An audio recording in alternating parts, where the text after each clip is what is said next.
Thank you. Wonderful to see so many here from last year's conference, and so many new people. So many people haven't seen before, so it's really great to be here and to just share this information. And I come from Hawaii, so I just want to say to everyone a big aloha. Aloha. There we go. Well, just very briefly, what is it that I do? By training and profession, I'm a political scientist. And I always want to point out that there's a big difference between a political scientist and a politician, right? Just so people know. And there's a big difference between an exo-political analyst and a politician. You know, politicians, basically these are people that make policy. These are guys that make decisions that affect our lives. So when things go right, you know, we vote for them, get them to come in, re-elected. When things go bad, you know, we know who to complain about. It's the politicians, because these are the guys making the policies. The political scientists, what our job is to analyze the data, analyze the information, and present it to policymakers so that they can make the correct decisions. Now, I'm a political scientist by training, but unfortunately the university that I was working at, when I wanted to talk about this field, they basically said, no, this is not material we want discussed here, so, you know, thank you and goodbye. So I'm here now, and I'm going to present this material to you as though you are policymakers, because in a way, as we've been hearing from the earlier presentations, everyone here is part of a collective policy-making process, the collective consciousness. You are the ones that are going to manifest these new policies that affect the planet. And people like me, we're presenting to you the information so that you can make informed choices about what to do for the planet. Because ultimately, all of this information, it's all going to come down to what you as an individual, you as groups, and you as a collective are going to decide is most suitable for the new reality that we are all collectively going to manifest. So this is the briefing that I'm going to give you on secret space programs, especially concerning the US Navy. So I'm going to be presenting to you the data that I think is the most credible, that the US Navy has been involved in setting up a secret space program, and presenting all this information so that you can make choices as to what direction we need to go, because choices have to be made, and collectively we all are a big part of the process of where our planet is going to go. So let's start from the beginning. How do we understand this phenomenon? Well, I think a very useful way of understanding it is looking at the information that's presented to us from this gentleman, William Tompkins, who in 1941 was a precocious 17-year-old that built accurate models of Navy ships that were docked out there in Long Beach, California. And his designs were so accurate that they came to the intelligence of they came to the attention of US Navy intelligence, and they interrogated Bill Tompkins' father, thinking that he was a spy.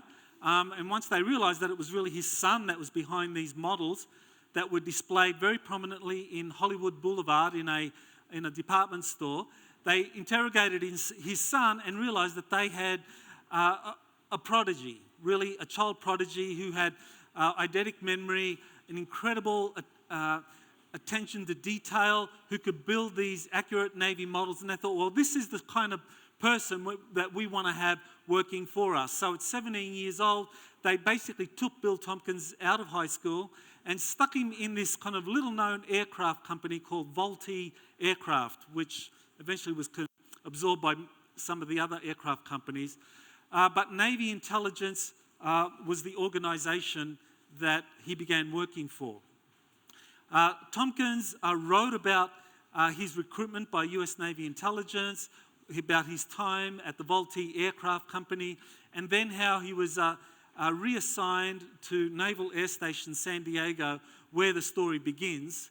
But on the way, we have this phenomenon called the Los Angeles Air Raid. So this all happened while Tompkins was working at Vultee Aircraft Company. That was his assignment for the Navy intelligence. So he's learning all about building aircraft components, and he's being trained for basically being reassigned eventually to Naval Air Station to help the Navy develop the latest or the newest and next generation of aircraft. So then you have this incident, 1942, at Los Angeles, where you have these craft flying over, these UFOs hovering over the sky of Los Angeles, and I guess many of you, how many people have not heard of the Los Angeles Air Raid? Hands up if you haven't heard of that. Okay, well, just a few people, just a handful, but as you can see, it was big news in the time, 1942, February of the evening of February 24th, 25th. These UFOs hover over Los Angeles. They come in a squadron, and they just hover. The US Army basically unleashes its artillery against all of these UFOs that are floating up there, and it just goes on for a few hours. None of the UFOs appear to have been damaged or get shot down, and eventually the newspapers run the story that, what was the Army shooting at? Well, according to Bill Tompkins, this is what he says, and he was actually an eyewitness. He was there. He's currently 94 years old. Anyone 94 here?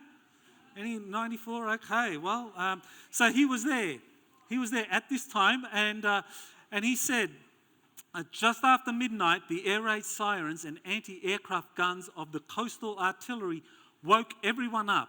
We ran out onto the street and saw a large round craft above 7,000 feet up, floating in the air above us. It was stationary. It was lit up by 8 searchlights, while anti-aircraft shells burst all around and against it. Most of the shells exploded on the bottom of the craft. We just couldn't believe the thing hadn't exploded or been shot down. 3, then 5 other ships appeared near it. Some of the searchlights, as well as the anti-aircraft teams, focused on each of one as they passed the first object. Eventually, the first craft slowly departed as well. So you get the picture, massive UFOs just floating over Los Angeles, being stationary for a while, other craft kind of approaching and appeared to be attached to this larger craft, which was really a mothership. So this all happened in 1942, and as you can imagine, it got the attention of everyone there. The Navy, the Army, everyone was paying attention. So what did the Navy say about this? Well, what the Navy said officially about this was this. Jittery nerves, that the Army artillery guys, they were just shooting at nothing. There was nothing there. These Army guys know nothing. Okay, so that's the Navy story on this.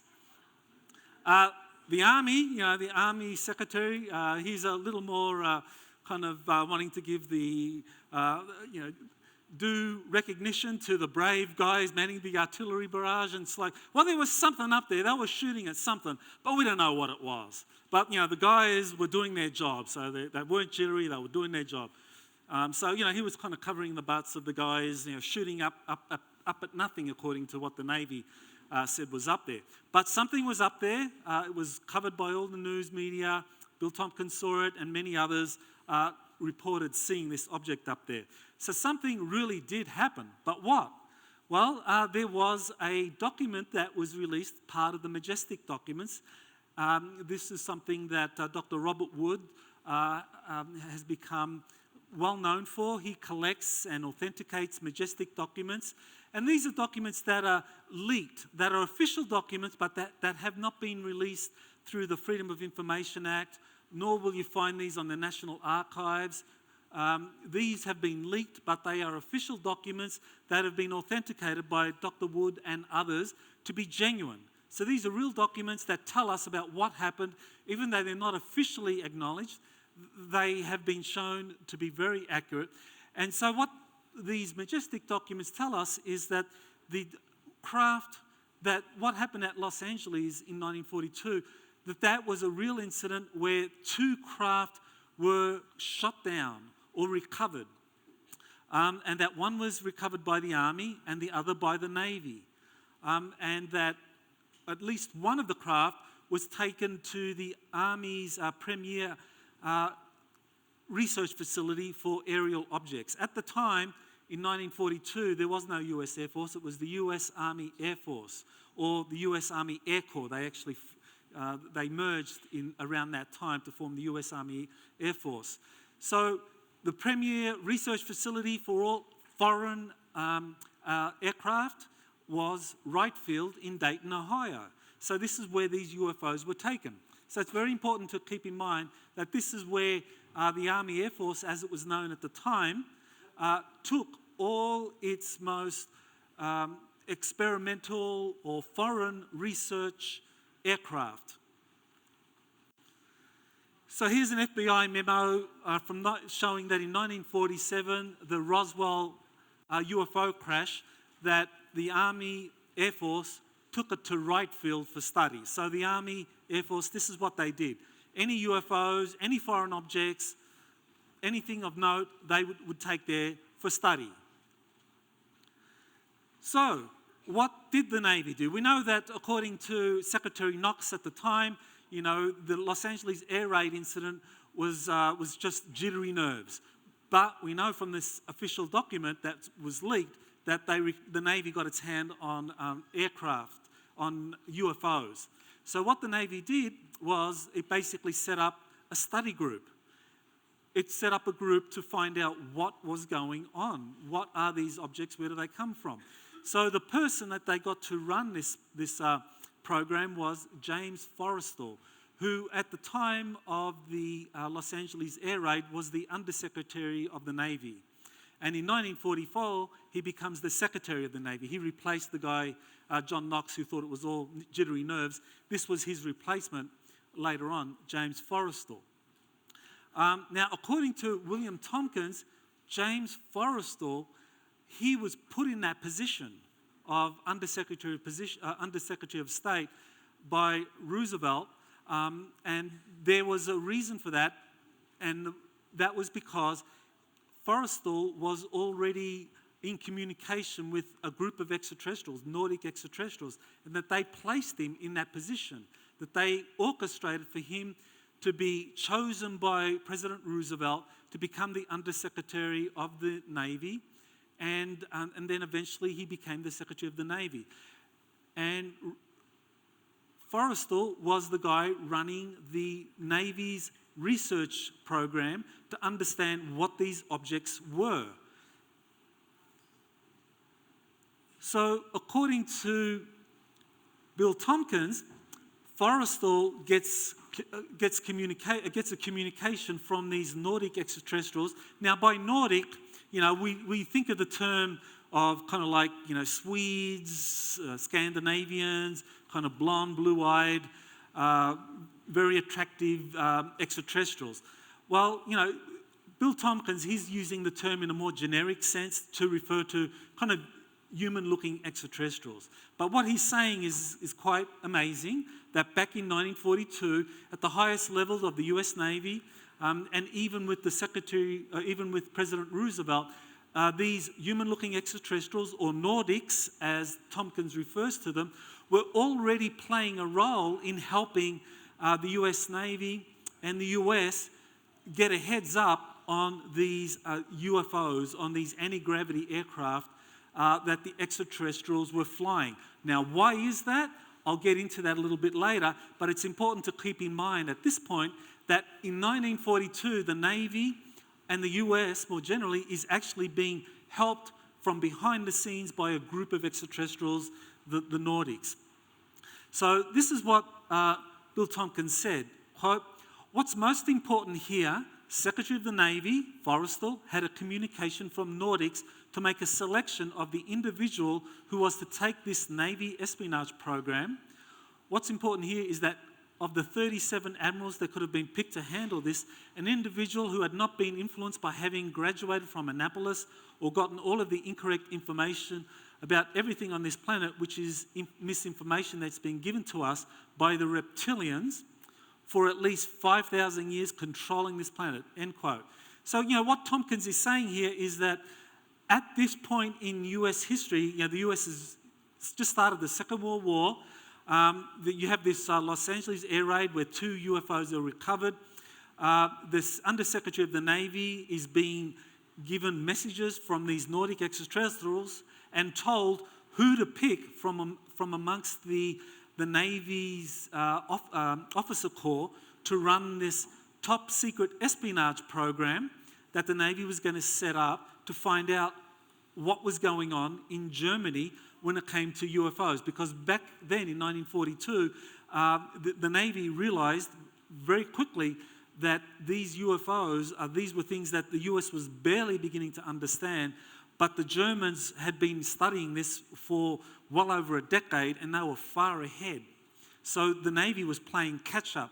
And so the Navy was being helped and they were being given assistance in who to choose to help understand what really is going on with these anti-gravity craft, these extraterrestrial visitors to our world. And Tompkins was mentioning reptilians. So he's actually referring back then to this awareness by the Navy brass that there were a group of extraterrestrials, reptilians, that were not friendly. And so they needed to find out what was really happening, get an idea of the big picture.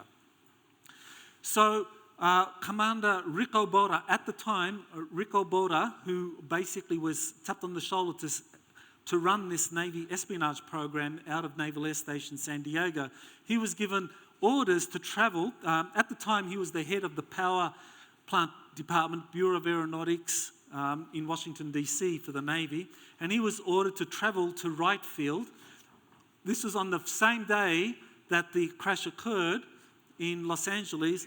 Later on, Rick Obota in Washington, D.C. gets orders to travel to Wright Field. And so by the time he arrives in Wright Field, Dayton, Ohio, in early March, the craft from Los Angeles, the UFO craft that was shot down, had been transported to Wright Field. And Rick Obota, he was given this assignment because, according to Bill Tompkins, this guy had a kind of open mind. He wasn't prejudiced by the scientific curriculum that all Navy officers, engineers, scientists are put through. That he hadn't gone through Annapolis. He had gone through a kind of non-traditional route to the officer corps of the Navy. And so he was flexible, open-minded, but he was a genius. This was the thing, similar to Bill Tompkins. He was a genius, and he had risen. He was an Australian, from no less than from Melbourne, my city in Australia.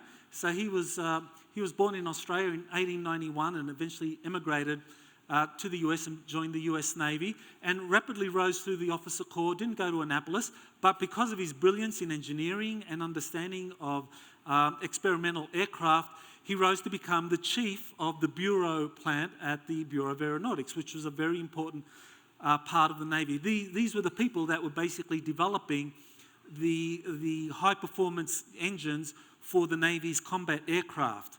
So he had a very responsible job, and it makes sense that this would be the guy that the Navy would tap on the shoulder to travel to Wright Field to look over this captured UFO and find out how on earth do these things propel themselves? What's the propulsion system for these things? These guys they were stationary over Los Angeles at that time and withstood this artillery barrage. And at the time, helicopters were only in their infancy. It was only after the war that they became operational. So helicopters were still being developed at that time, still very experimental. So that was his job. He went there to study that.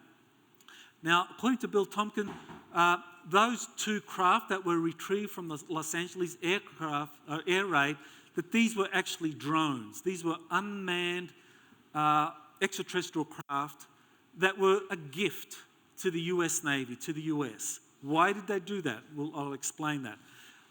But this was basically a goodwill gesture to the US to basically help them kind of get up to speed with these kinds of advanced technologies. because this was what the Germans were doing, and the Germans were doing it, studying these things at an alarming rate. So the US needed to play catch up, so they were being helped by the Nordics. So Rico Boda, he is fast-tracked through the Navy officer class. 1942, he is a commander. Early 42, he's a commander.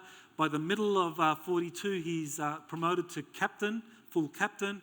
And by early 43, he's promoted to Rear Admiral. And this is for an Australian who has not gone to Annapolis. He is a very special individual. His official assignment was Assembly and Repair Officer at Naval Air Station San Diego, and he ran that from 1942 to 1946. At the time, that was a department that had 5,000 personnel, basically doing all of the repair, all of the maintenance on the Navy's aircraft, combat aircraft. That was a facility from 1942. It had 5,000 people. By the end of 45, or by 1945, there were 10,000 personnel that were under him. So he was running that program. So that's why he was promoted to Rear Admiral. But in the evenings, while running this kind of this day job of repairing and maintaining and upgrading the Navy's combat aircraft for the war effort, during the evenings, he's debriefing these approximately 30 spies that were embedded in Nazi Germany to find out what were the Germans up to when it came to advanced aerospace programs. So this is one of the things that kind of like one of the documents, people say, well, where's the evidence? Where's the evidence? Well, there's lots of evidence that Rico Boda and that William Tompkins were actually involved in a top secret Navy experimental aircraft program. Here's something I got from the National Archives, Freedom of Information Act, with a colleague of mine, Duke Brickhouse, who's here, who's been helping me with these FOIA requests. So here you have a list of experimental aircraft that is Rico Boda travelled to just before his transfer to Naval Air Station San Diego. So, William Tompkins says that he was involved in a briefing program where he would take briefing packets based on the debriefings of these Navy spies to all of these experimental aircraft facilities under the orders of Rico Boda. Well, here you have a document that shows that Admiral Boda, or Rico Boda, at the time he was still a captain, that he travelled to those experimental aircraft facilities, and you have a list there of US Army Air Force at experimental facility at Muroc, which is now Edwards Air Force Base. Douglas Aircraft Company, the Douglas Aircraft Company, that's an important company. Even though today it's been kind of absorbed into the Boeing family, everything that was studied and developed at the Douglas Aircraft Company, all of that has been archived and moved forward. So everything that I talk about now that the Douglas company was involved in, all of that is now under the auspices of the Boeing Aircraft Company. Northrop Aircraft Company, a very prominent experimental aircraft. Naval Air Station San Diego. So here you have a document showing that the Navy's experimental aircraft research was being conducted at San Diego. And then you have Consolidated Aircraft Corporation. So there's a document that's important for those that want documentation. Here you have another prominent Navy officer who was involved in this debriefing program. So basically you've got the Navy with these spies embedded in Nazi Germany, bringing back all of this information about the Germans' research into experimental aircraft, anti-gravity, flying saucers. So they were bringing all this information back, and the Navy was running a program out of Naval Air Station San Diego to kind of like, through William Tompkins, to debrief people. Now, just in terms of giving you a comprehensive briefing, I'm not going to go into what Bill Tompkins did. If you want to know about that, I've got a DVD from the MUFON conference that was held last month at Las Vegas that where I present Tompkins information, or I have a book, the US Navy's Secret Space Program, where I go into depth into Tompkins material. So if you want to learn about Bill Tompkins, that's the place to go. So now what I'm going to get into is one of the other officers that Bill Tompkins says that was involved in this debriefing, that was involved in this effort by the Navy to understand what the Germans were up to. So this is Admiral Leslie Stevens. And Stevens was the Deputy Director of Engineering for Experiment and Development of Aircraft from June 1937 right up until 1944. So he was a colleague of Admiral Boulder, and I've got National Archives documents showing that they actually served on similar committees. So this was a guy that was also involved in this top secret research into what had been recovered from the Los Angeles air raid, and also what the Navy spies were reporting from Germany, occupied Germany. So Leslie Stevens is very important, and here you have a citation for Admiral Stevens' work for the Navy. Again, a very accomplished engineer, someone also highly gifted in understanding complex engineering issues when it comes to combat aircraft, jet engines, propulsion systems, all of these things. Leslie Stevens was an expert in this, as was Boulder, so they combined.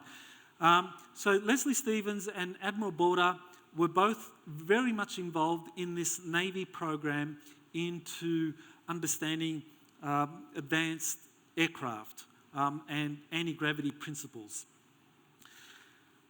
Now, one of the things that's very interesting about both Boulder and Stevens is that here you have their names at the very bottom here, Rico Boulder and Leslie Stevens.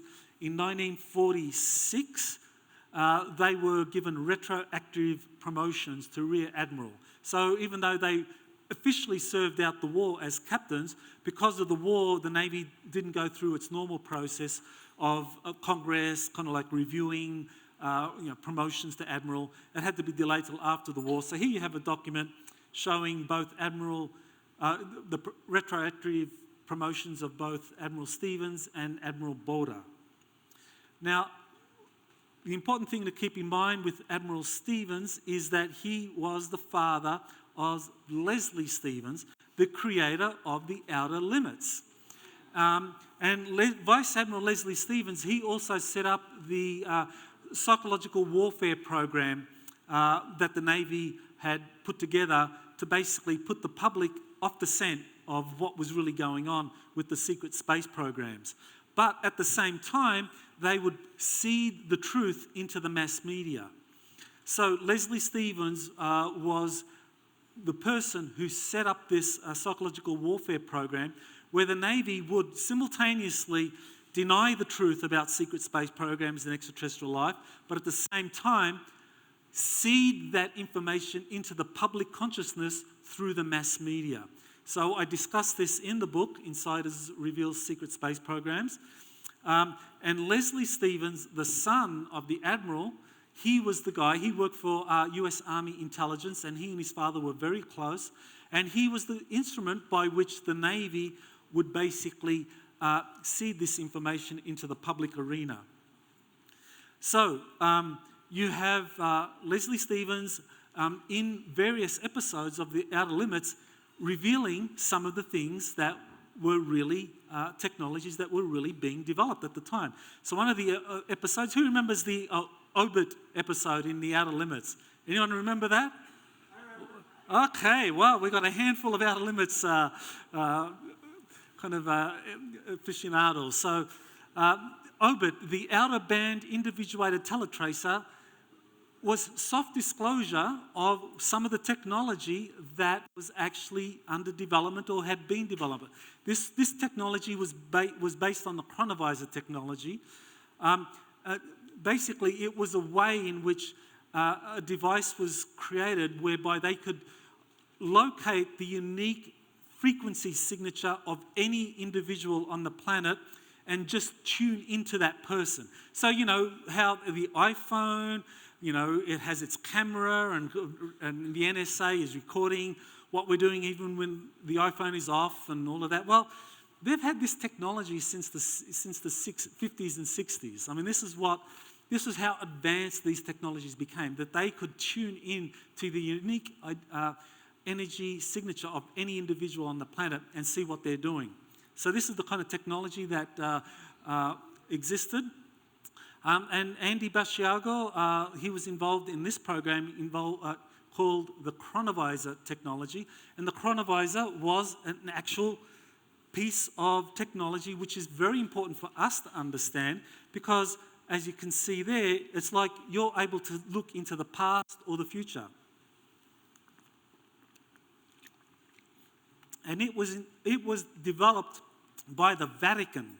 Now, how in the world does the Vatican get involved in developing futuristic technologies that is then being leaked by the Navy, and the CIA sets up a kind of follow-up project? How in the world? Well, the Vatican has the world's oldest intelligence service. It goes back centuries, thousands of years. They've got a library with texts talking about these kinds of advanced technologies that have been developed in earlier civilizations. So the Vatican is very much involved in this, and some of the most prominent people in the Vatican are the bloodline descendants of some of the early rulers that go back to ancient Egypt, Sumeria, Atlantis. So these guys, the Vatican is where some of these people still operate.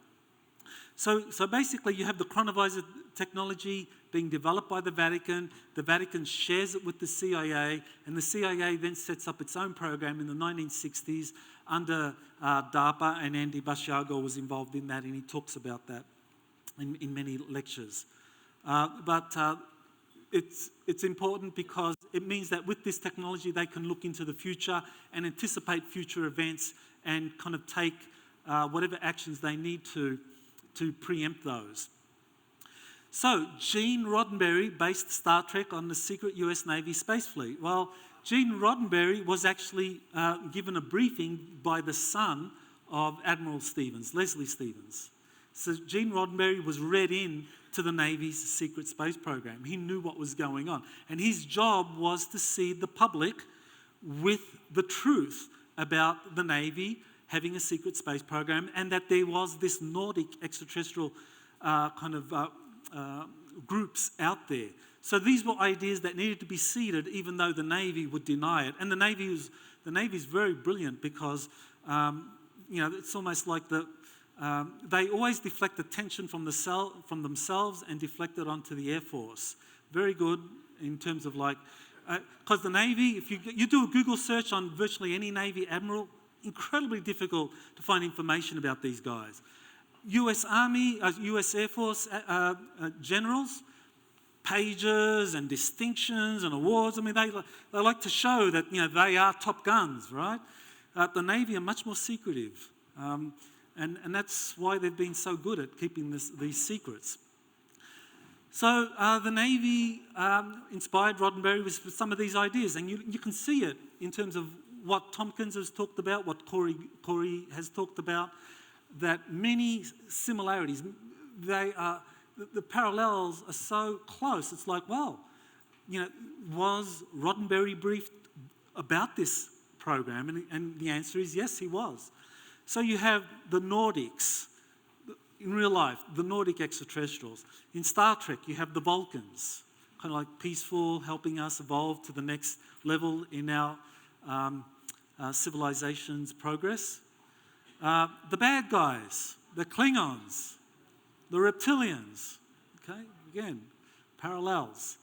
More parallels, the Nazi super soldiers. These guys are very real, continue to this day. And they were a big problem even during the Second World War.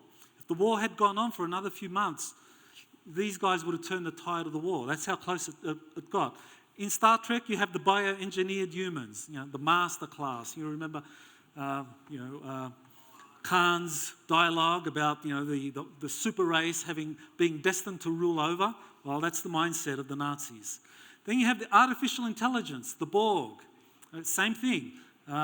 Bill Tompkins, Corey especially, has talked a lot about the threat of artificial intelligence. In Star Trek, you have the Borg. Again, the threat posed by AI. So, this is the way in which the Navy has operated over the decades to help seed these ideas into the public consciousness while denying any truth to it. So now we get to, well, what were the Germans doing? Okay, so we know the Navy was studying craft recovered out of the Los Angeles air raid. We know the Navy was studying what the Germans were doing when it came to the Germans' anti-gravity research. So, how did the Germans get there? How did the Germans get to be so advanced that the Navy was worried about them, and that extraterrestrials began helping the US by gifting them unmanned anti-gravity drone aircraft? So Maria Orsic, she was a visionary. She was contacted by these Nordic extraterrestrials in 1919, and she forms the Vril Society. I mean, all the research I've done on her is that she was, in terms of, she would be one of the people that would have sat in on this hall. In fact, she probably would have given one of the presentations. Who knows? Maybe she did. Any blonde, good-looking blondes up here giving presentations recently? I think yesterday, wasn't there anyway? Anyway, so that would have been the Maria Orsic of the day, right? Okay, so you get the idea. Very evolved, very principled, very much in tune with cosmic philosophy and open to these extraterrestrial civilizations. So she made contact with these beings who said that they were from Aldebaran, this Nordic race from Aldebaran, and they began sharing with her information about life in their solar system, about their history, and began downloading to her some of the advanced technologies, some of the designs for building the craft, the engines of an anti-gravity craft, and even more that. Because you're not going to get from Earth to Aldebaran using anti-gravity. You're going to use something that's going to bend space-time. And so the designs that she was getting was very much like in the movie Contact, Carl Sagan's book Contact, where Jodie Foster in the movie gets this information to build a space-time device. Well, Maria Orsic was getting that in the early 1920s from these guys from Aldebaran. So she received the technical information on how to build these craft, and so she begins building them. She has a society, the Vril Society, that supports her, and that it's funded by another German secret society called the Thule Society, which is a very important one because it was a very influential society that believed in this ancient Hyperborean civilization with its capital called Ultima Thule that was in the northern hemisphere at one point and then eventually relocated to the inner Earth. So she was being funded by the Thulians, and many prominent German scientists helped her in building this craft that she was getting the technical information for. One of the people that helped her was Professor Winifred Schumann. He was an expert on high voltage electrostatics and rotating high energy plasma. He was one of the scientists that was basically summoned to Wright Field under Operation Paperclip. So after the Second World War, the US Army Air Force at the time summoned him to Wright Field to help them understand what the Germans had done as far as kind of anti-gravity craft. So he was an expert on these kinds of principles. So he helped build the first Vril craft. And he was one of the people that developed the Hans Kohler, kind of like he's the German equivalent of Thomas Townsend Brown. So he built something called the Kohler device, which is a free energy device. So Schumann was the guy that reviewed Kohler's work and helped build these free energy technologies for the German spacecraft that were being built by the Vril Society, funded secretly by the Thulians, by the Thule Society, and also by the German Navy. In the 1920s, the German Navy was forbidden from building submarines. So what the Germans did was they built submarines in foreign lands. They did it using a kind of a compartmentalized process, and they would build different compartments of these craft. And so the Navy was helping fund these advanced technologies because they knew eventually the Versailles Treaty would be overturned, and that they wanted Germany to be able to move very quickly in developing new submarine fleets that would be much more advanced than anything that the Allied powers had. So Maria Orsic was a friend of Nikola Tesla, and we all know about Tesla being involved in free energy, being involved in even designing his own spacecraft. So these were things that were being developed in the 1920s. Tesla. Who was Tesla? Well, according to Arthur Matthews, who wrote this biography of Nikola Tesla, Tesla was from Venus.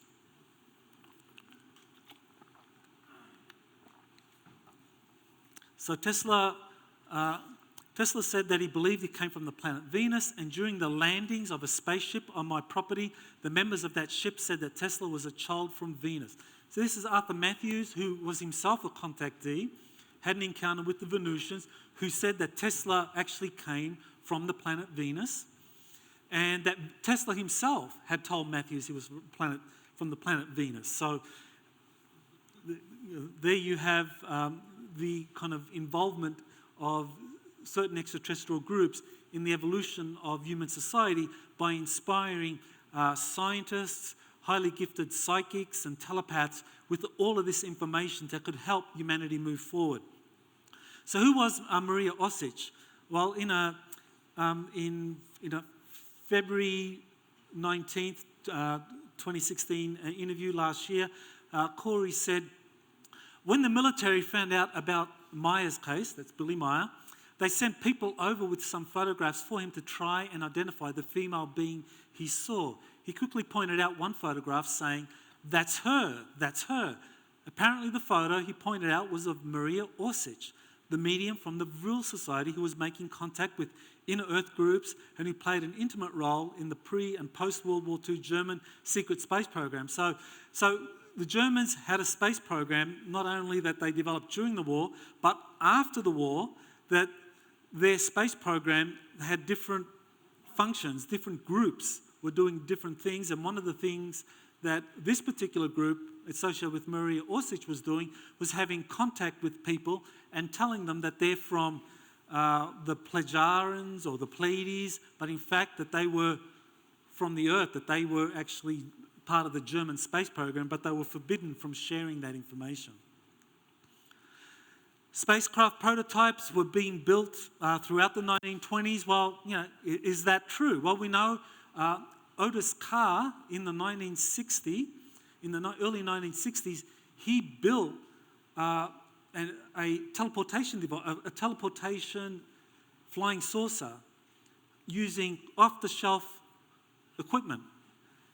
He did this in the 60s, so then it's very, very plausible that in the 1920s that there were a lot of these civilian scientists, gifted inventors, psychics like Orsic, operating throughout Germany, building these kinds of craft.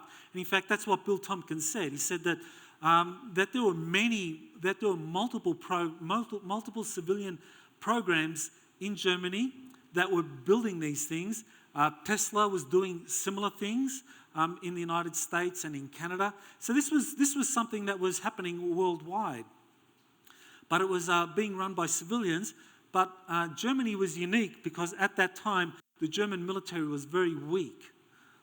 It couldn't really do anything, so this became much more advanced, and it appeared that this was why the Germans were chosen. Because people say, well, why did the extraterrestrials choose Germany, Nazi Germany, that became such a horrible, tyrannical power? Well, it wasn't like that to begin with. During the 1920s, the Germans had the most open and free society on the planet. the Weimar Republic was the most open and progressive society on the planet. People like Orsic and Schumann, they were like this. There was this flowering of civilization, and the Nordics understood that at this point in human history there was an opportunity for humanity to make a quantum step forward in evolution. And so they were helping Orsic and the Vril Society and groups supporting her like the Thule Society. Well, what happened was in 1933 this man came, Adolf Hitler comes to power, and he asserts control over the Vril program. It didn't happen overnight. It kind of slowly evolved as the Nazis realized what was happening and that they had set up their own space program under the Nazi SS to really kind of like piggyback on what Orsic and what the civilian scientists were doing. They were trying to piggyback on that and get all of the top secret information, all of these advanced technologies, and build their own spacecraft. And then at a certain point, these guys came into the picture. The reptilians came into the picture, and they made agreements with the Nazi regime. And that's when the Nazi regime basically went dark. And that's when the Nordics realized that the German space program had basically been taken over by the Nazis, who were now working closely with the reptilians. And the Nordics, knowing what the reptilians really were up to, began helping the US. So around this time, this is when you have the Nordics stopping working with the German space program, with the Nazis, and slowly they start helping the US Navy in particular to learn about the threat that was posed, because they understood the threat posed by this, that you had this advanced extraterrestrial civilization looking for human allies, and you have this kind of power-hungry individual in control of a technically developed state looking for advanced technologies so that he could conquer the planet. So it was a marriage made in hell. Okay, a marriage made in hell. That's exactly the way it worked. So the Navy spies that were reporting back to Naval Air Station San Diego were basically telling the Navy all about this.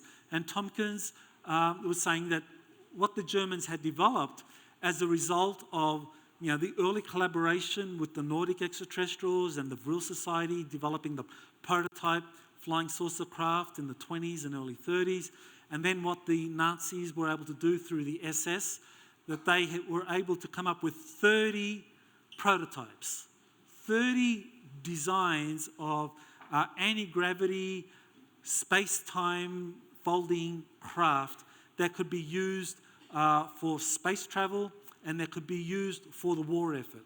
So Hitler was trying to weaponize these so that he could turn the tide of the war. So the reptilians were helping the Nazis build these craft in occupied Germany. But at a certain time, it became clear that the war was turning. The tide had turned. The Russians had turned the Russians had turned the Nazis back on the kind of outskirts of Moscow. They turned them back from Stalingrad. So the Russians kind of virtually single-handedly had turned back the full force of the German military. And so the Nazis began to relocate their top secret facilities down to Antarctica. So Antarctica became the focal point for the German space program during the Second World War, and especially as the war was coming to an end. All of the German facilities, or the best scientists and the most developed prototypes were all sent down to Antarctica. And the reason the Nazis were doing this, with the reason the reptilians were helping the Nazis do this, was because this is what they had in mind. So Bill Tompkins said, part of their program was set up and structured to parallel a reptilian battle group program to go to other star systems planets and do the same thing that Germany was going to do to Europe and to this planet. Holy cats! The thing went way beyond that, world conquest. Again, what we just said about this was the tip of the iceberg of what they were doing. Already reptilians were doing it to other stars, planets, all over this area of the galaxy, end quote. So you get an idea there from what Bill Tompkins said the Navy spies were reporting and what the US Navy had learned. That there was a big picture here, that this was not just a matter of the Second World War, where the Allies were fighting the Germans and the Japanese. This was actually a proxy war involving the different extraterrestrial groups, and that the reptilians were being helped, that the Nazis were being helped by the reptilians, and the US needed to kind of be open to this assistance that they were getting from the Nordics, which is why Bill Tompkins says that the US Navy was open to having the Nordics give them information and give them technology, and why James Forrestal was being advised on who to choose to actually help reverse engineer these craft that the Navy had gotten their hands on at the Los Angeles air raid in 1942. So then you have the Operation High Jump in 1946, where the Navy is trying to assert US sovereignty over Antarctica and basically find the Nazi bases down there, and if not take them over, blow them up. Well, that didn't turn out so well for the Navy. By 1947, the German space program out of Antarctica had time to weaponize their flying saucers, and so now the Navy aircraft were no match. And so the Navy Operation High Jump was a failure. The Navy limped back, and so now the program in Nazi, the Antarctica program that the Germans had built was a continuation of the Nazi presence from the Second World War, and that they had time to establish themselves, and now they were a global threat. So in fact, this meant that the Second World War was now continuing, but it was a covert struggle. The Second World War hadn't been won. By 1952, we reach another level in this evolution of the German program in Antarctica. By 1952, they become so developed and their craft had become so advanced, and they were so confident of their superiority over anything that the US Navy had, anything that the US Air Force had, that they began flying over American skies, many UFO landings. So here you have one, probably the most important one, the Washington flyover in 1952. Corey the information Corey got from the smart glass pads was that these were Nazi craft. Bill Tompkins said the same thing. Bill Tompkins was the source of the briefings that found their way to the smart glass pads that Corey read in the 1980s. And another whistleblower, secret space program whistleblower, who probably isn't as well known, is Clark McClelland, who was a spacecraft operator. And he had extensive dealings with these Nazi scientists at NASA. And he was told, point blank, that the 1952 flyover, that these were Nazi craft out of Antarctica, that NASA was fully compromised, fully penetrated by the Nazi SS, and that the Office of Naval Intelligence had recruited people like Clark McClelland to penetrate NASA, to spy on what the Nazis were doing in NASA. So you have a double game happening in NASA. NASA was fully penetrated in the 1960s by the Nazi SS. But in 52, you have the overflights, and so that was basically a signal from the Germans in Antarctica saying that let's make a deal. So a deal was made. So this was the deal. When I showed this in Las Vegas in a workshop, unfortunately one gentleman was too upset. He just walked out. He just couldn't bear that this could be real. But in fact, the Fourth Reich, according to all the information I've gotten from Bill Tompkins, Corey, Clark McClelland, and many others, the Fourth Reich really began to emerge in the 1950s when President Eisenhower was forced to reach these agreements with the Antarctica-based Germans, and that the agreements facilitated the full-scale infiltration of the US military-industrial complex. So this is when the whole Operation Paperclip accelerated. You had German scientists coming from Germany who were basically a fifth column. They were under the control of the Nazi SS, who was still very much operating in Germany after the Second World War. They came into the US. These guys were fast-tracked in terms of getting security clearances and got senior positions in many elite corporations and space programs that were under development in the US at the time. And this was because the Fourth Reich were using these German scientists as their kind of eyes and ears to fully penetrate and assert control over the US military-industrial complex.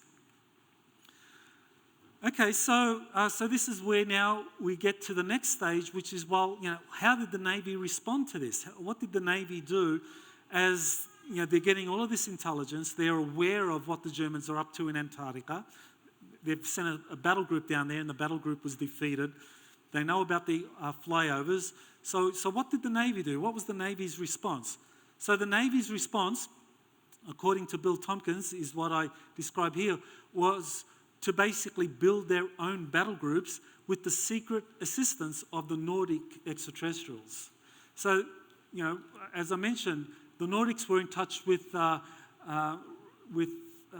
James Forrestal, and that immediately after the war, the Navy, through people like Boda and Stevens, continued to secretly work with the Nordics.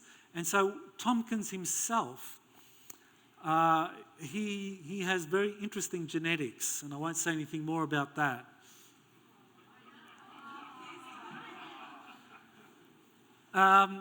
Douglas Aircraft Company is where Bill Tompkins began working in the 1950s. In 1951, he began working at Douglas Aircraft Company, and this is where he began carrying to Douglas Aircraft and many other corporations. He was carrying these briefing packets with all of the information about the Nazi space program, the technologies that the Nazis had developed for these 30 different prototypes of spacecraft. See, here you have a document just showing that Bill Tompkins was acting under the direct orders of Admiral Rick Boda, because those documents on the side there, those exit passes, they gave Tompkins at the time permission to take briefing packets out of Naval Air Station San Diego to these different top secret research facilities around the west coast of the United States in particular, all authorized by Admiral Boda, and the signature there is by Admiral Boda. So basically, Tompkins is taking this information to these different facilities. Douglas Aircraft Company was one of the premier facilities. The Douglas Aircraft Company, I talk about this in the book, was very, very important because the Douglas Aircraft Company from the very beginning set up an informal study group involving Douglas Aircraft's owner, Donald Douglas Sr., as well as two of his senior scientists and engineers, along with two top admirals, two Army Air Force generals, to look at the craft that had been recovered from the Los Angeles air raid in 1942. So that was an informal study group.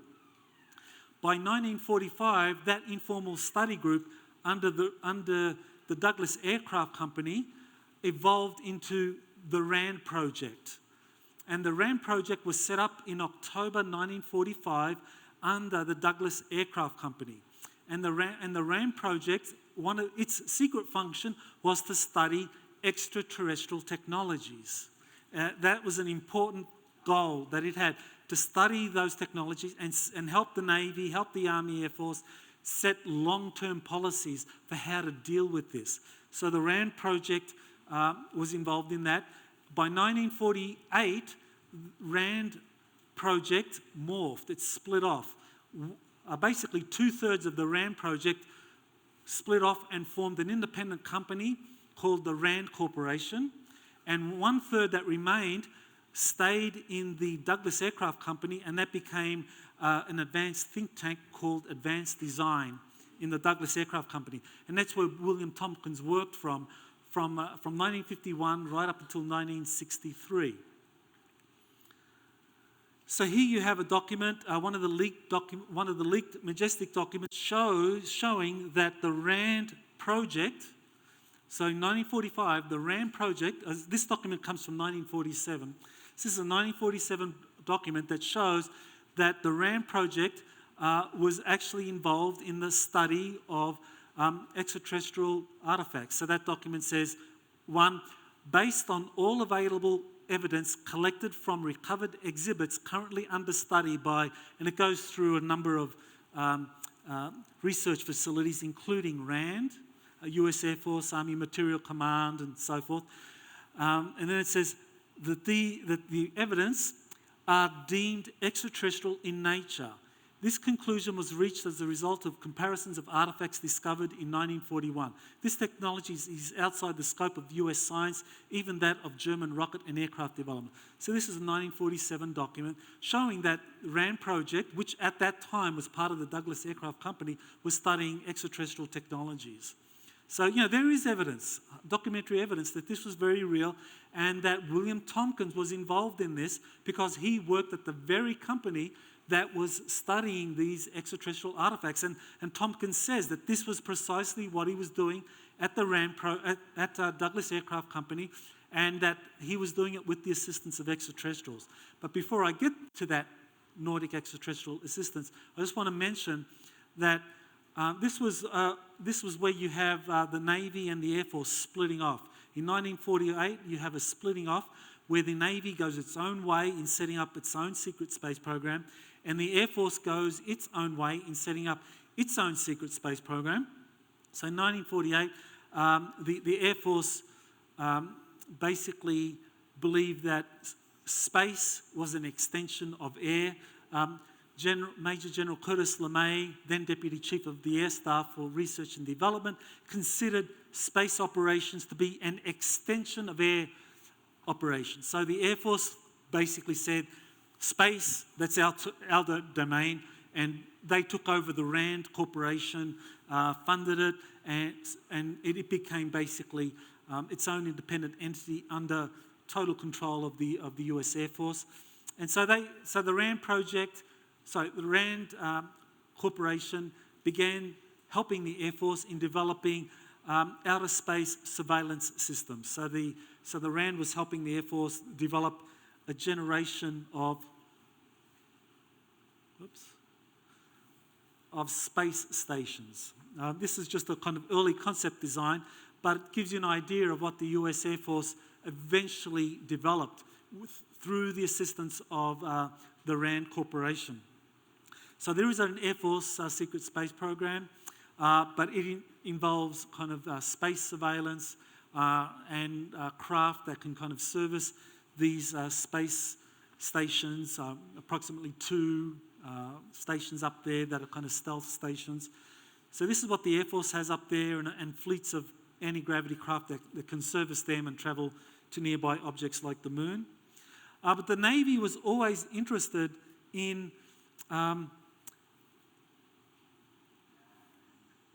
aircraft carriers, flying aircraft carriers. Here in 1931, 1933, you have the Uss Akron, which was the world's first flying aircraft carrier. So yes, 1931, the US Navy had a flying aircraft carrier. How many people knew that? Raise your hands if you knew that. Okay, so most of you didn't know that the Navy has been developing these types of things since the 1930s, even earlier.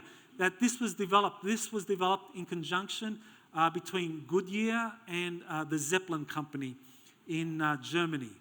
And Zeppelin later on developed these these guys, these cigar-shaped guys or craft like that for the German secret space program. And so the Navy just continued working with companies like Goodyear, Douglas Aircraft Company, in building these things secretly. So here you have one photo, historic photo of the USS Akron actually capturing an aircraft, one of the early aircraft from that era, and hoisting it up into the dirigible. So it was a hard dirigible. It was basically, it was a helium filled, so that's what gave it that lighter than air quality, filled by helium. And so the Navy has a flying aircraft carrier, but the Navy looked beyond merely kind of helium equipped or propelled flying aircraft carriers. The Navy was looking at building space carriers.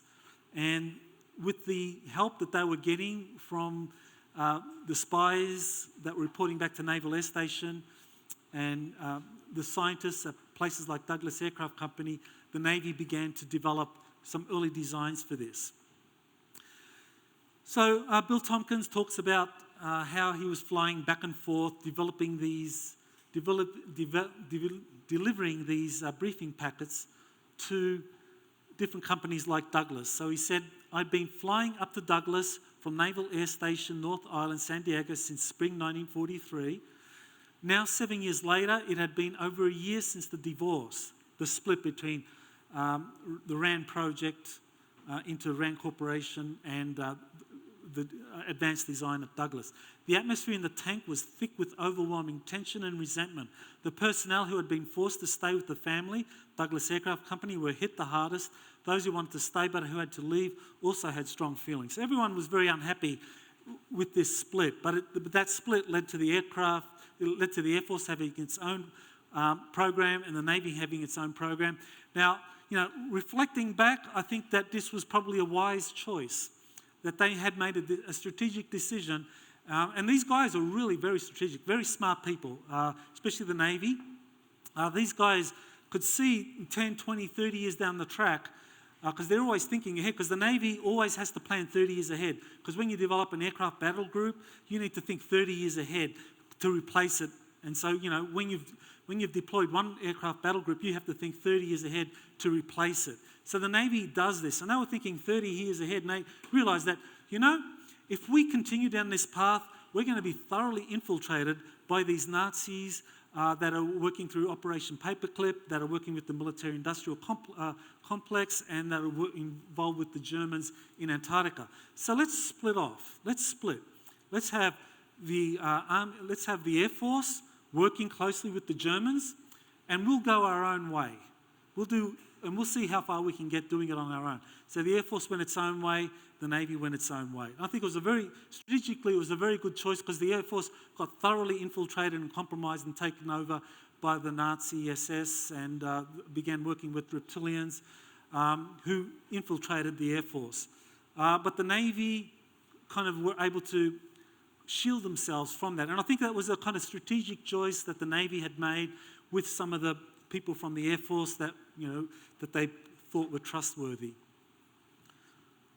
So 1953 to 1963, Tompkins works at Douglas Aircraft Company. So here's a document, another piece of hard evidence showing that Douglas Aircraft Company was indeed working on this advanced anti-gravity craft. So here's one showing one of the early designs for one of these modular craft that the Navy was wanting to develop. And you see at the very top, that little kind of cigar-shaped ship at the top, that's the USS Akron, which was, I think from memory, it was about 800 feet, so like 280 yards, something like that. Whereas these were the craft that the Navy was wanting to build, these space carriers, they were like kilometres in length. So it just shows you just the comparison between what the Navy had done in the early 30s and what the Navy was planning to deploy by the 1980s. So there was a long lag between what the Navy had done in the 30s, but this was what they were needing help with from the Douglas Aircraft Company. So here's another one, a naval galactic battle group flagship that Bill Tompkins says he designed, first at Douglas Aircraft Company, and then he later on moved to several other aerospace companies, and from 1967, 1971, he was at TRW, and I believe he kind of upgraded this for the TRW. But again, here you have a space carrier, a design. This would be the flagship for a space battle group, because the Navy thinks in terms of battle groups. You have an aircraft carrier battle groups, aircraft carrier, cruisers, destroyers, minesweepers, submarines. The Navy was thinking the same for space. They weren't thinking, and the Navy, of all the military services in the US, are the only ones that are equipped to think this way and have the institutional history to be able to pull this off, which is why the Navy was able to do it. So here you have, some of these triangular-shaped craft that would fly in and out of these battle groups that the Navy had developed. So then these Nordic extraterrestrials were helping the Navy do this, and this is what Bill Tompkins says in his book, and his book's titled Selected by Extraterrestrials, and he talks about his Nordic extraterrestrial secretaries. So this is one of the secretaries, and she looked uncannily like Maria Orsic. And Tompkins said when he saw the picture of Maria Orsic in my book, Insiders Reveal Secret Space Program, he was shocked because he said, "This is my secretary, Jessica." And I said, "No, this is actually Maria Orsic." He said, "No, this is Jessica. It's the girl I flirted with." Right? I was like, okay. So this gal had infiltrated the Douglas Aircraft Company. There were 3 Nordics that infiltrated the Douglas Aircraft Company, 2 females and a male. And they were doing, the way in which they were helping Douglas, and by extension the US Navy, was to do it by helping people like Bill Tompkins, inspiring them with ideas and designs that they would then pass on to the Navy through these unsolicited bids. And the Navy would receive these unsolicited bids from the Douglas Aircraft Company's advanced design. Some people in the Navy would look at that and say, "Okay, we want you to develop this further." And then they would come up with the architectural designs for the construction of these craft. And so through that process, quite an elaborate process, eventually this is how the Navy built its fleets that were deployed in late 1970s, the testing, and then the 1980s, they were deployed. So you have these Nordic extraterrestrials infiltrating the Douglas Aircraft Company to help them come up with these complex designs for battle groups that would eventually become part of a Navy secret space program. So basically, these Nordic extraterrestrials are helping the Navy build advanced weapons technologies. Now, around the same time, you have the contactees. You have the contactees like Howard Menger, George Adamski, also having contacts with extraterrestrials. But the messages that they were getting from the extraterrestrials were very different to the messages that Bill Tompkins was getting from the extraterrestrials he was involved in. So, what in the world was going on? Menger was saying that he was also involved in this kind of effort to help these Nordic extraterrestrials infiltrate human society. So Tompkins says these Nordic extraterrestrials infiltrated Douglas Aircraft Company, were helping them with their designs of advanced spacecraft. You have many extraterrestrial contactees around the same time saying that these Nordic extraterrestrials were infiltrating US society and were basically being helped by the contactees in terms of learning the colloquial expressions of American English, giving them ideas on how to kind of like dress appropriately, how to shave, because the Nordics had no experience with shaving because they didn't age, they didn't grow beards. They came here, the collective consciousness of the planet is like, as you age, you get a beard and all of that. So these Nordic extraterrestrials suddenly started growing beards. And so, Howard Menger describes in his books how he was helping these Nordics, cut off their beards and, cut off their long, flowing, white, blonde hair, cutting it off into the... And so, he was helping these guys and get over the trauma of cutting off their wonderful, flowing, long hair. And it's like, the American crew cut. This is what it looks like, guys. So Howard Menger was helping them with that. And so these Nordics were infiltrating human society throughout the 50s, throughout the 60s. So here's a famous one, Valiant Thor. This was actually taken at Howard Menger's property in New Jersey. Very famous photo. And so, this is a quote by Menger saying, "Often I purchased clothing and took it to the point of contact. Visitors just arriving from other planets had to be attired in terrestrial clothing so they could pass unnoticed among people."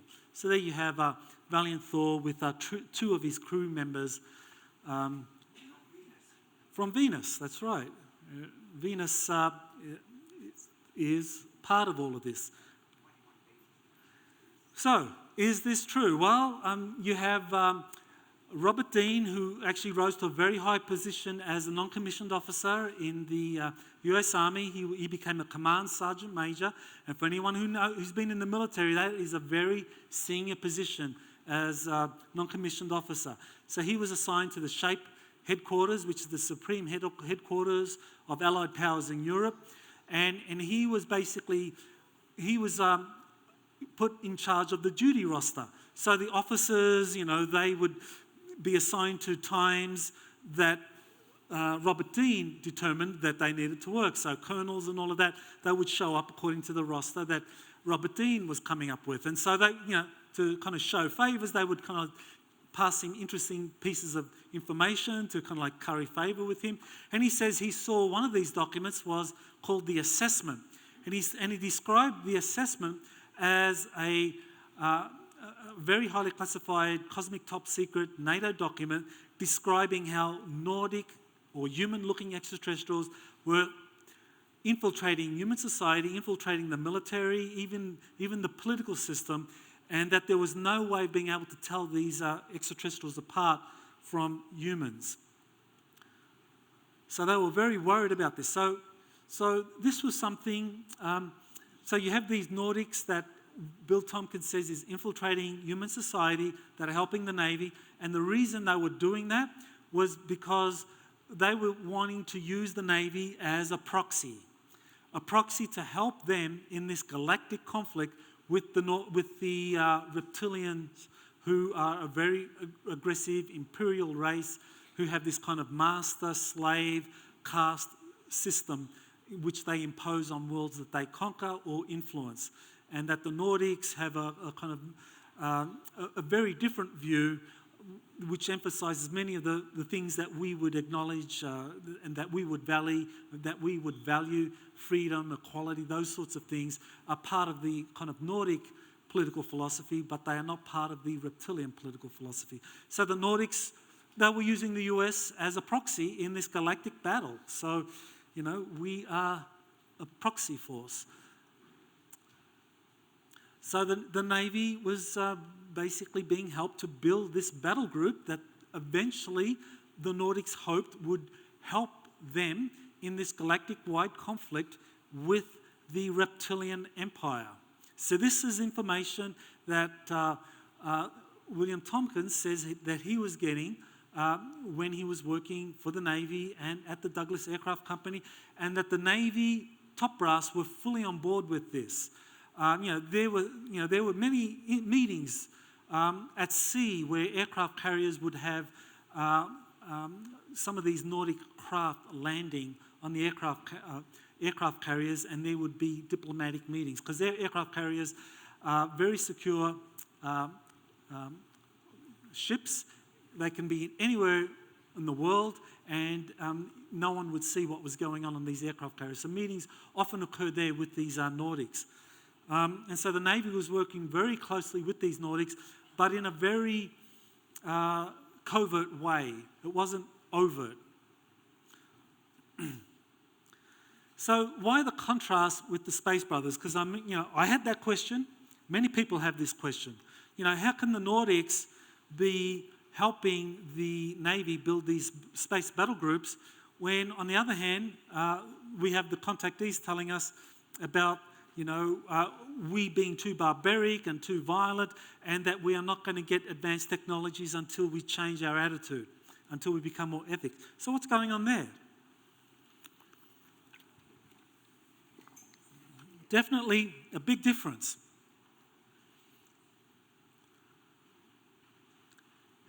George Adamski, I think he kind of like his encounter with the Master of Wisdom summarizes this very well inside the Flying Saucers. He was told that human society is too aggressive and that advanced technology will not be shared, otherwise it would be weaponized. So here you have one group of Nordics telling contactees that we're not going to give your society, give your nation any of these advanced weapons, because all you're going to do, or all your scientists are going to do, and military-industrial complex is going to do, is weaponize this stuff. Instead, what we'll give you is spiritual information, spiritual technology. And as you develop that, then eventually you'll get some of the other stuff, some of the other goodies. So, the contactees were fine with that. Adamski and Menger and all of those guys, they were fine. They didn't object to that. And so they began to really emphasize this spiritual, more transformative message. This is something that isn't unique to the US contactees. You'll find the same thing in South America. The South American contactees, I actually do have this DVD here, have a few of them, not many, maybe half a dozen. Extraterrestrial contact in South America and the Masters of Wisdom. And actually I just learned that one of these South American contactees, Ricardo Gonzalez, actually is having this very weekend a retreat in Mount Shasta. I think over there, I think it's not Panther Meadows, I can't remember. But he's out there now doing a retreat, and they're going to be trying to bring about contact. So, but his emphasis, as the emphasis of many of the South American contactees, is one of spiritual transformation.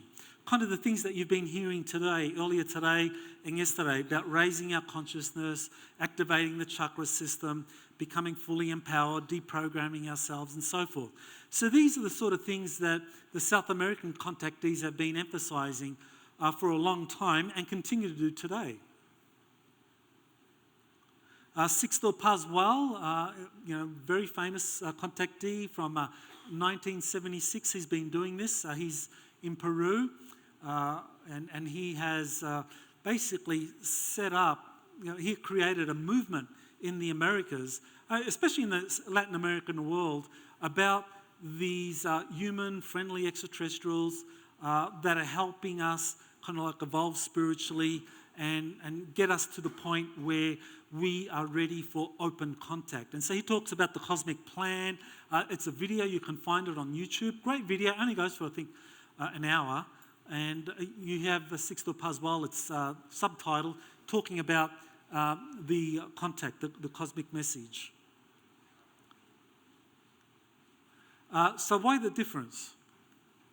Why this difference? I think the Nordics, just like us, have very different approaches to problems, global problems.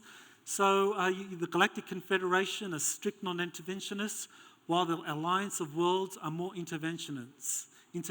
That's according to Robert Renaud, who is a contactee, and he was working with this group called the Corendians, and he identified this difference between the different kind of Nordic or human-looking groups, that some groups are more pacifist and other groups are more interventionist, just as in like the Balkan wars in Yugoslavia.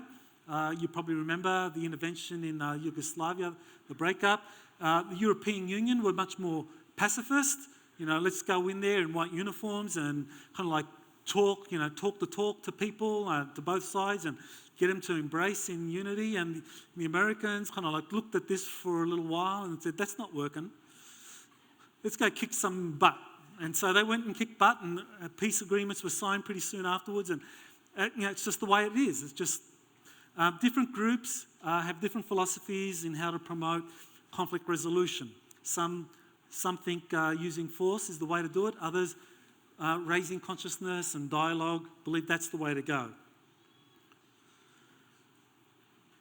So Alex Collier, another contactee, he says there's no such thing as self-rule in the Orion Empire, the reptilian empire. There is only one nation, Earth, with experience in self-rule, the United States. This is why the focus is on destroying the United States. This is the reason the Andromedans are coming back, because some 300 years in our future, there is tyranny. It has all been traced back to our solar system. We're in the middle of it. So this is why there is a proxy war happening right now. Different extraterrestrial groups have foreseen that in the future, 300 years or so, there will be a galactic tyranny. And if you follow the timelines back, it comes back to this little place, 3 planets out from this star system called Sol, and it all is happening here. This is where the tyranny began. And we can see it now. We can see it now with what's happening in Antarctica, what the German space program has been doing. It is a tyranny and it is spreading. And so this is why Alex Collier got this message. So you have other contactees, Tolek talking about the different alliances, the Andromedan Alliance or Council authorizing the taking out of Draco-reptilian bases on the Earth. I don't know how accurate this is. Different groups, I know Cobra talks about this.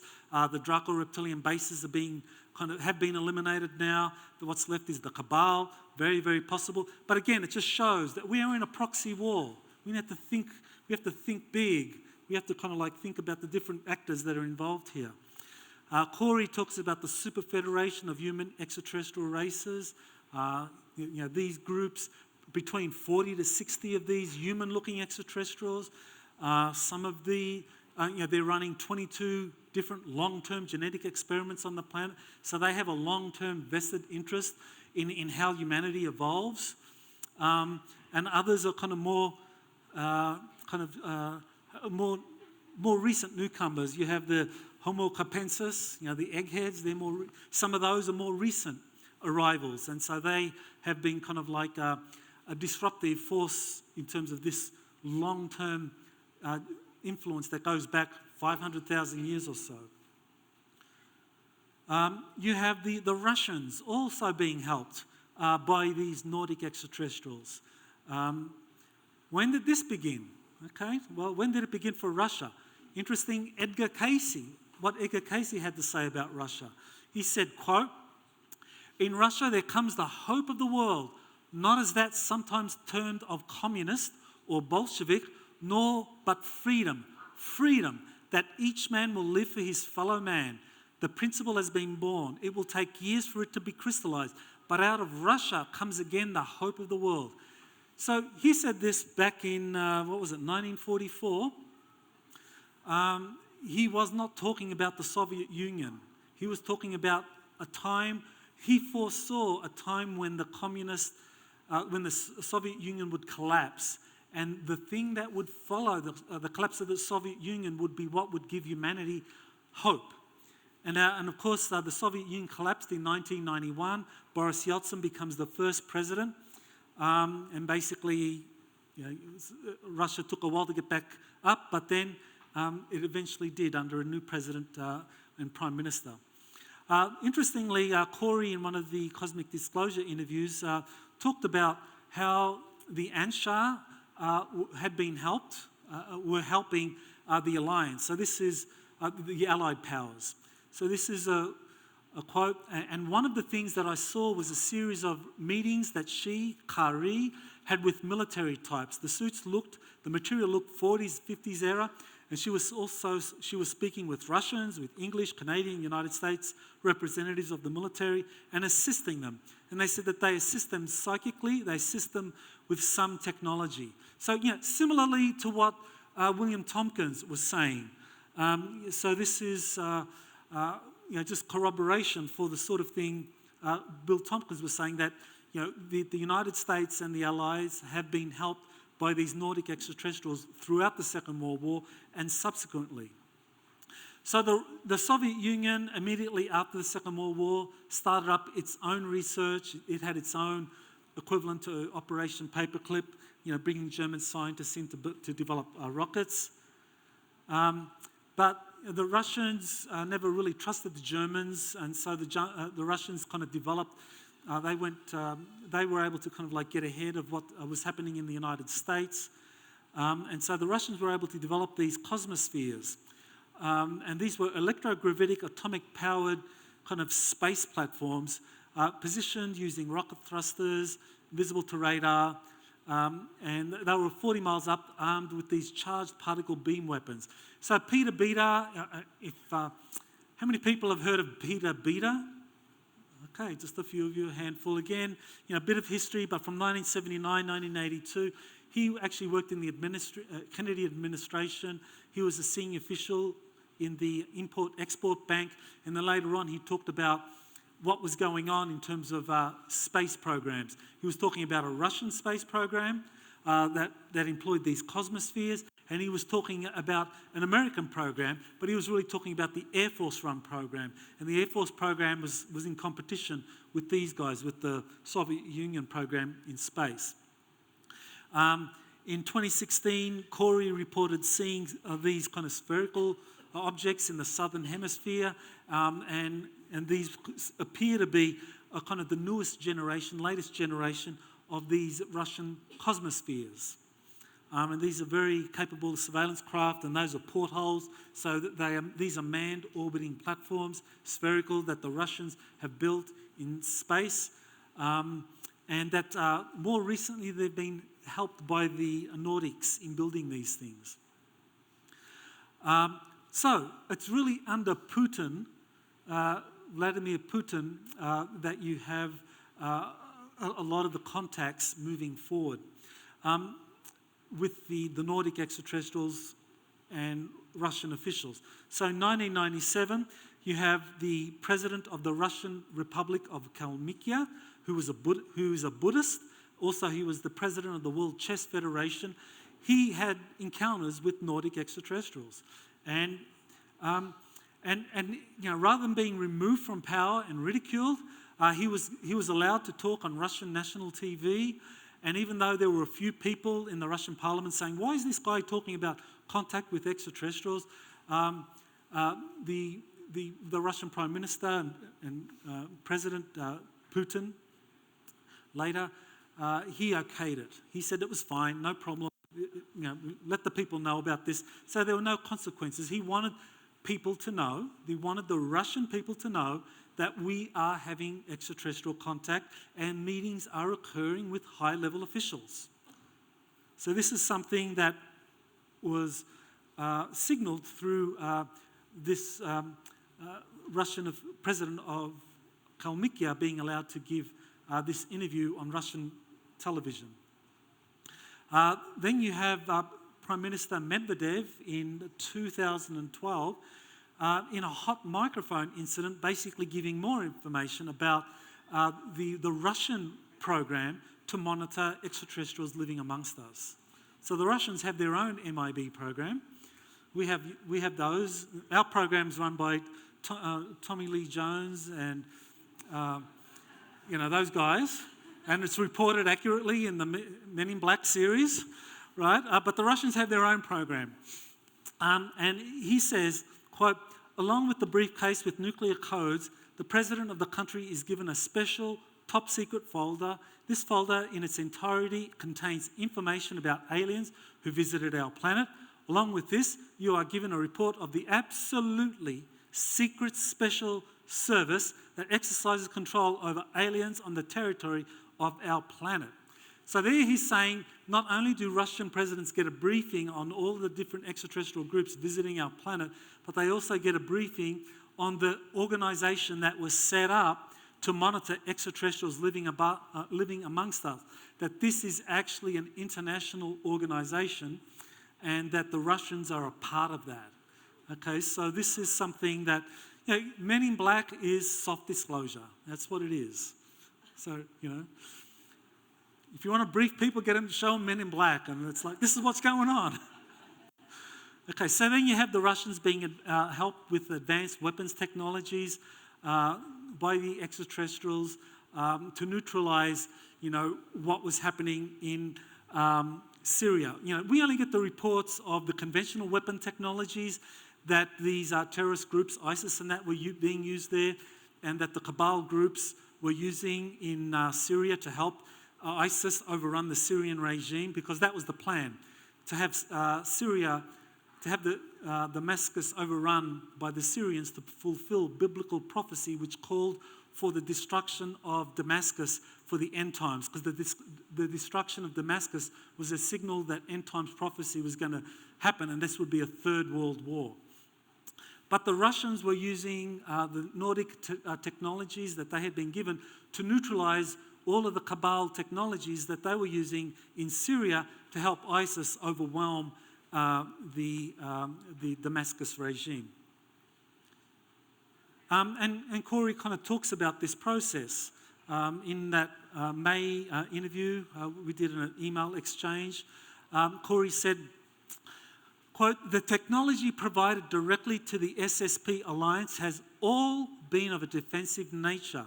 It allows the alliance to disrupt weapons systems, cloaking systems, and highly shield vessels and locations from various types of high energy beam and torsion field weapons.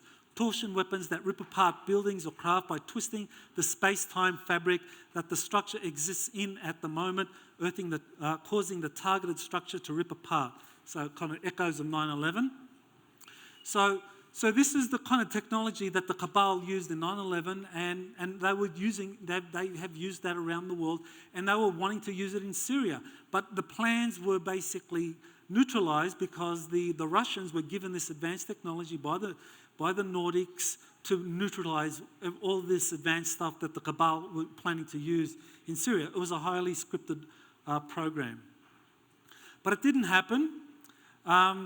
And so then you have a very famous incident in January 2016, where Corey talks about this Antarctica battle, the battle in Antarctica, where you have these Dark Fleet vessel, or these ICC, Interplanetary Corporate Conglomerate craft carrying these Dark Fleet personnel from the Antarctica base to some safe location.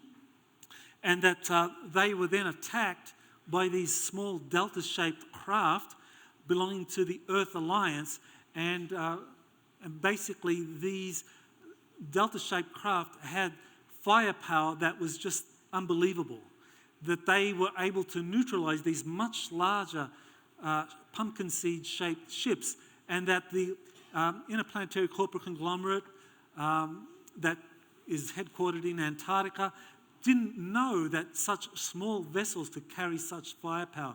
But this firepower came about as a result of this assistance that the Earth Alliance was getting from the Nordics and the Sphere Being Alliance. So here you have the Sphere Being Alliance basically doing all this. Well, why are they doing it? They're doing it because they want to level the playing field. They don't want to do it so that one side can vanquish the other side, and kind of like, because they know what happens. We know what scorched earth policies are like.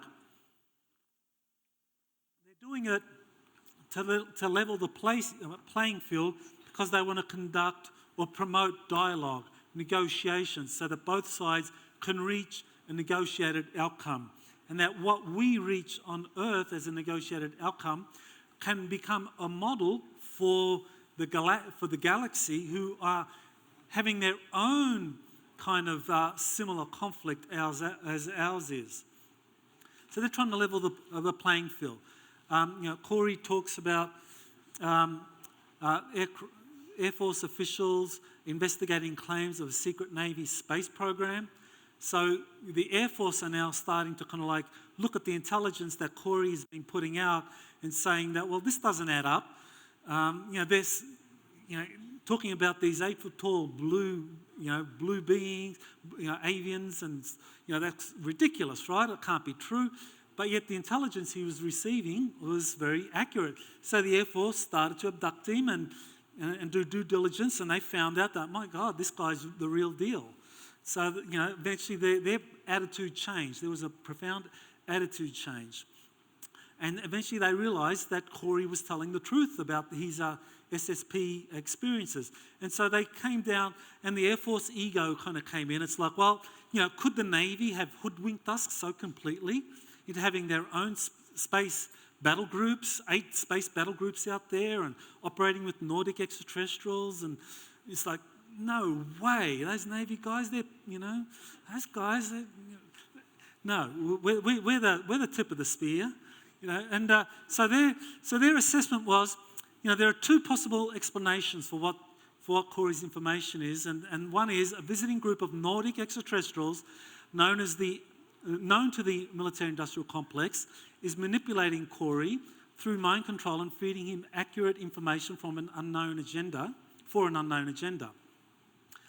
The second is that Corey is associated with the Navy-run secret space program, which is part of the Secret Space Program Alliance, and he's also working with a visiting group of extraterrestrials called the Sphere Being Alliance. So those are the 2 possibilities that Corey reports that the Air Force Secret Space Program officials had decided on, and that Sigmund, the senior Air Force official, basically thought that number 1 was what was going on. So according to the Air Force, the Nordics are behind it all, that somehow they've given Corey this story, but it's for a Nordic agenda. So what's the Air Force got in mind here? So the Air Force leaked its own document. This is an ultra top secret document. Again, it's not something that comes through the official channels, so it's leaked. So we're still trying to authenticate it. But in this document, for the first time in any of the Majestic documents, they talk about a Nordic extraterrestrial group, which is very revealing. I followed all of the Majestic documents. This is the first time they've talked about a human extraterrestrial group. So now the Air Force is leaking this information. So they talk about 4 groups that are interacting with our planet. 1, an Earth-like group, Earth-like humanoids. There are several variations more or less like ourselves. The majority of these are friendly and are the bulk of our extraterrestrial biological entity contacts. Most have a high degree of psychic ability and all use science and engineering of an advanced nature. So he talks about the Nordics.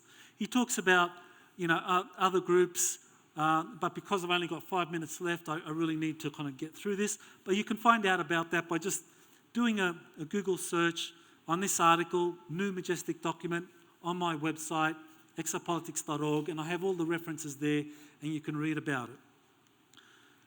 So the Air Force is talking about human-looking extraterrestrials, and that they are kind of friendly and that they can be trusted. And at the same time, you have the Vatican kind of putting out very similar information. So the Vatican is putting out also this idea that Nordic extraterrestrials are people we can work with. There's been quite a sea change here. Let me mention, this is an article on my website where I talk about the history, or the recent history of the Vatican moving forward in disclosing the existence of extraterrestrial life, and them beginning to work with this Nordic extraterrestrial group, and where that began. Again, just go to my website, you'll see the references and the history of this, but the Vatican is working with these Nordics, and now they are wanting to move forward with a disclosure initiative on that. So one of the briefings that Corey got was that there is a disclosure possibility that is coming, where there's going to be one of 2 scenarios involving the world religions coming out with this information, and where Nordic extraterrestrials are going to be revealed. One is 3 religious leaders come out and introduce an angelic ET race who bring us a book and a new esoteric, a New Age type of religion based on oneness. And the version 2, almost the same, except it's only the Pope this time. So, there you have one scenario of how this might play out. And so this is a possibility. This could play out. The Vatican has been positioning itself since 2008 to do precisely this. Go to my articles where you'll see this kind of scenario, how the Vatican has been carefully cultivating this. More recently, the World Religions Unite as a prelude to extraterrestrial disclosure. There was a really extraordinary development where the world religious leaders came together to put out a call for global unity and friendship amongst all of the different religious traditions. Again, I have an article, that's the title of the article, on exopolitics.org. So, Are the Nordics the tall whites described in a limited disclosure and narrative? This is a group that Charles Hall has been saying has been cooperating with the US Air Force since the 1950s. Are they the same group? I don't think they are at all. These are not Nordics in terms of those that are helping the Navy. These are more this group of Nordics that have been, that are part of the Reptilian Empire, the Orion Empire, that have been working with the Air Force. Because these guys have been working with the reptilians as far as I can tell. Not to be trusted as far as I would say. Are the Nordics and tall whites described in the 2016 limited disclosure narrative? And Corey talked about this. Another potential plan that is in the optional category involves the possible disclosure of a single ET group known as the Tall Whites. This is the group that Charles Hall and others have met up with. The Cabal might try to introduce us to this group, explain they have been around for a really long time and hope they can get us to follow a mystical religion offered by these beings. This would definitely not be in humanity's best interest. So that was one scenario. But I don't think that's going to happen. They're going to move forward with this genuine Nordic extraterrestrial disclosure.